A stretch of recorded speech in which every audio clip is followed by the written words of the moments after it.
I've had a handful of moments in my life that, looking back, I can see that they were turning points in my life, or they really,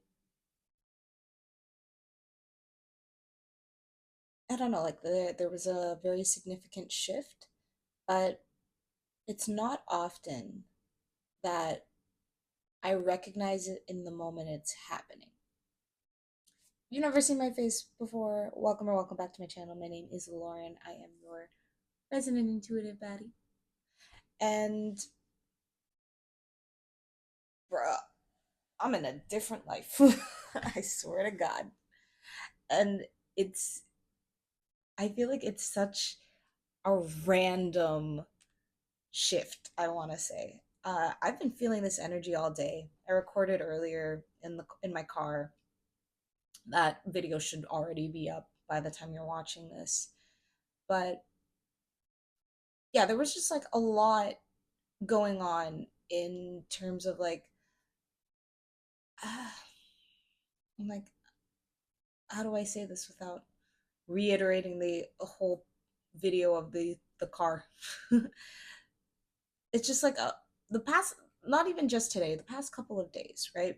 I feel like I've been coming to a lot of natural conclusions, and there's things popping up that allude to this rich frequency, I want to say, that I've been just feeling this or just this higher timeline. And it's interesting because in retrospect, especially if you've been watching me for a while, or if you go back into my videos, for the longest time, like for months, I've been saying something is around the corner, something's about to change.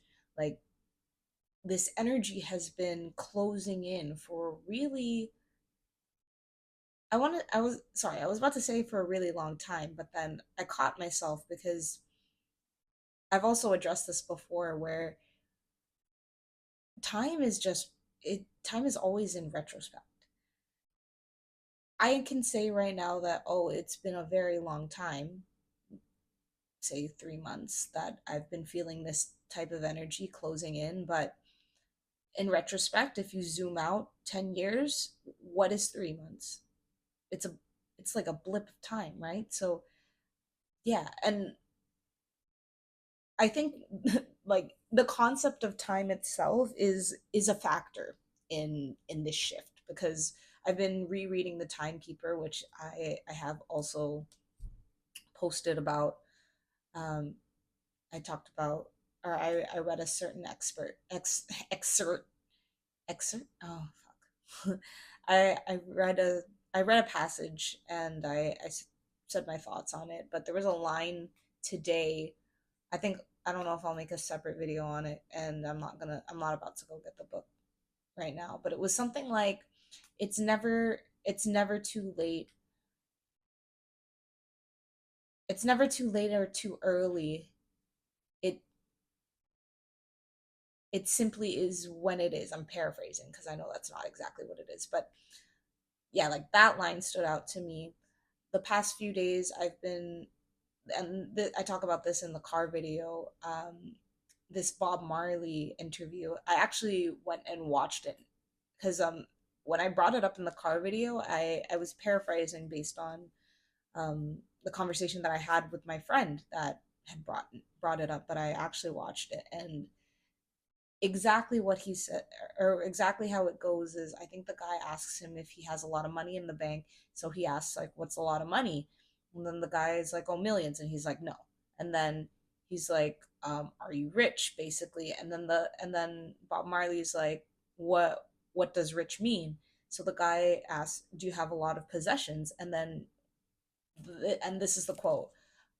Bob Marley says, rich makes you put, or possessions make you rich. And then he goes, I don't have that type of richness. My richness is life. Talk. Yeah, and it's just like a series of events today. But what really, the moment that really shifted for me, and honestly, I think I'm going to remember this moment for the rest of my life, because it was so profound in the most subtle way that it's just like I never would have imagined that this would be, I guess, my threshold point, because this does feel like it's like this is this the feeling is so undeniable, and it's going to be tough to explain, because when I say this moment was so profound, I'm talking about like this was a euphoric moment I had, and it's akin to being on a psychedelic or when I was pregnant slash giving birth. It's like these are moments that you can truly only understand if you're in it. So basically, at some point, or before my daughter was gonna go to sleep, she had been asking to go outside. She loves it outside. She gets really upset when we don't bring her outside. Like, it's so cute, the little tantrums that she throws if we don't bring her outside. But anyways, today it was raining a little bit when she was asking, or I had been promising that we would go after dinner. I had a call that was scheduled, so I said after the call. And then even when I was like near the end of my call, I heard my mom, because my mom had gotten her ready and everything, and then I heard my mom say, "Oh, we can't go outside because it's raining." And it wasn't raining hard, it was like spitting. So when I was done my call, I was like, you know what, I'll just bring her out anyways. We have a carport at this house, so I was like, if anything, we just stand under the carport, and then like she'll see that it's raining, and then we'll go back inside. But since it was only spitting, when I had first initially gone out, I went in a crew neck and this vest here. I had no hood, so, and my daughter had a rain jacket, rain boots. So I allowed her to go a little further down the driveway. At the driveway at my mom's house, there's this little, uh, I don't know, how would I explain? There's just like a little spot where water can pool. And yeah, it's always been like that, and since I was a kid. So there was like a little tiny puddle there, and like she stomps in it and stuff, and then she was like walking around, and then she goes to the puddle and she leans over and she's looking at her reflection, and then she goes, wow. And that's it. And it sounds so simple, right? Like, honestly, I feel like if I told anybody else this story, it's like, so what, it's like but the way that I felt it was just like it was a discovery moment. It was the first time she realized that a pool of water, a puddle of water reflects her image. She saw her image in the puddle and she was amazed by it. And it was one of those things that was just such a small moment. And I could have easily missed it if I was on my phone, or altogether if I decided to not bring her outside. But I was there for that. And I can't, this is where it's so hard to explain, because I'm like, I can't explain what that gave me. But the afterthought was, I can't pay for a moment like that. And I have tons of moments in my memory bank and tons of experiences in my memory bank, tons of lessons in my memory bank that you can't pay for. There's a lot of things you can pay for in this world. There's a lot of things you can buy in this world, but things like that, like clicks like, or when things click into place like that, you can't pay for that. And it made me realize like um why things like affirmations or scripting can only bring you so far. And I know it works for a lot of people, and like I'm not denying what works for other people. I think on a manifestation front for me, those things, those things uh just don't work as well, or like they don't yield the results that I think I was going for. And it was it was like the smallest shift that gave me the most, or like the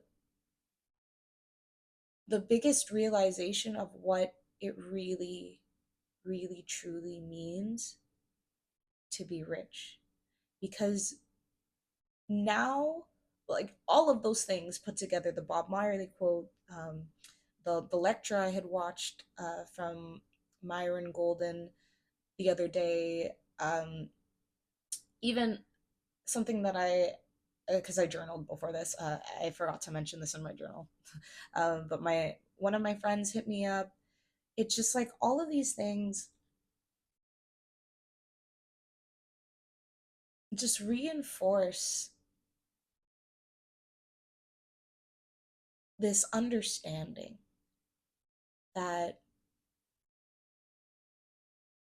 being rich isn't about your possessions or like what you can buy. It's about the things that you literally can't buy. When when people say something is priceless, like that's what it means. Because for somebody to have the experience I just have, and this, and like obviously not, when I say that, I don't mean like a direct translation. I don't mean like if somebody else has a kid and their kid has the same moment, it might not click for them in that type of moment.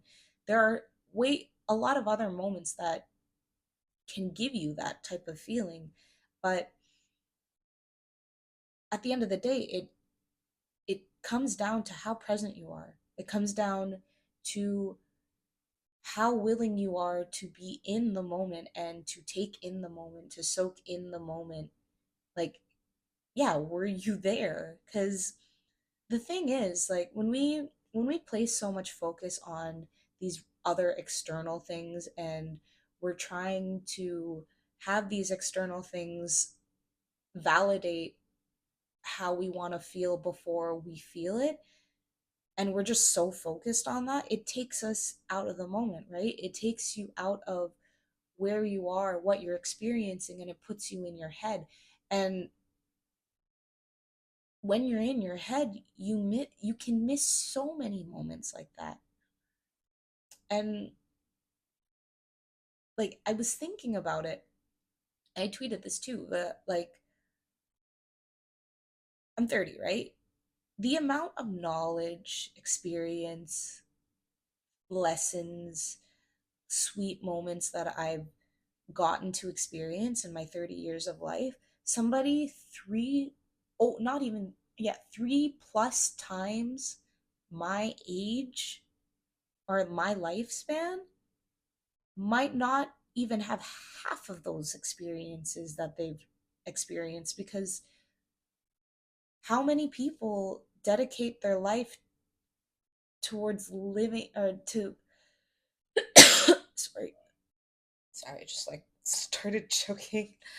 But how many people dedicate their like almost their entire life living by other people's rules and having experiences that they don't want to have, because they think that it's going to get them something that they want, but not on their terms. When I say that, I'm talking about like the system, where like this hustle culture, this 9 to 5 lifestyle, where you're working for somebody else in a job you hate, around people you might hate, with a boss you might hate. You can swap out any one of those factors, and it's like it's tolerable, and it gets by. But and this is where the Myron Golden lecture comes in, because he mentioned something about how basically the reason why most people stay in those type of jobs is because we are used to instant gratification. So when we have a check, something that's coming in consistently, it makes us feel safe, because that's what we've been conditioned to know. And a lot of people just don't take that risk to do something that they actually love. And I'm seeing the seven of pentacles in my mind, where it's like you invest the time into something, and and you know that it's going to grow later. His example was, he wrote a book 25 years ago. And you know, if you're doing a project like that, there is a lot of money that goes into that before you see any results. You have to pay, depending on what you're doing, you might have to pay other people to get it done. So in his case, it was like a publisher, an editor, um, I don't know, like the person that makes the covers. I don't know. So like just like that type of shit, right? It's like there's a lot of money you lose before you see any return. And then he mentions the fact that in that period of time that you're not making anything, you know, there's your ego starts talking to you, well, what if it doesn't work? But the point that he was making is, he put that time in, and that period of time that he wasn't making anything, I don't know, I can't remember what he said, it was like 9 months or something of him not making anything. And that asset 25 years later is still making him a significant amount of money. I think it was like something like 80K a year off of that single book. And then obviously he has other, and he was like, that's not even his most expensive asset. Not entirely sure where I was now. um, I know I was talking about the book example, but anyways, I digress. But yeah, it just, so my eyes feel just like so open. And like I've been awake for a really long time. Like I've been I've lived very consciously, especially in the last year. I've been very intentional about every decision that I've made. And I feel like in this past year of me just really, really trusting my intuition and really trusting what my soul wants and needs, it's been it's been such a rich year for me. And that shift that shift just really felt solidified. Oh, I remember the tangent I was trying to go on, but it had something to do with I'm sorry, I'm going back to the manifestation techniques and stuff, I guess. But it's like true understanding, when you're trying to shift your frequency to the frequency of something that you want. There's only so many ways you can trick your mind as many ways as you want. But true understanding, sometimes it's like you can't really control how you have that click. But I really do that think that it has to do with giving yourself those experiences so that it's reaffirming. It's not just about writing it down a million times or even saying it to yourself in the mirror, or like this whole acting as if. It's not about acting as if, it's about finding out how it applies to you already. Because at like it goes back to this understanding that when you're connected to the divine, which we all are, we are all products of the divine, we are all from source. Everything is infinite. You have everything. But we're so stuck in this material world. We're so used to identifying with everything in this physical reality that um so many people forget that this the point of life is to experience. And like another point I want to touch on is like, like, I think a lot of us are conditioned to think that in order to have new experiences or to have it's like we're conditioned to think that we have to go out of our way, or we have to be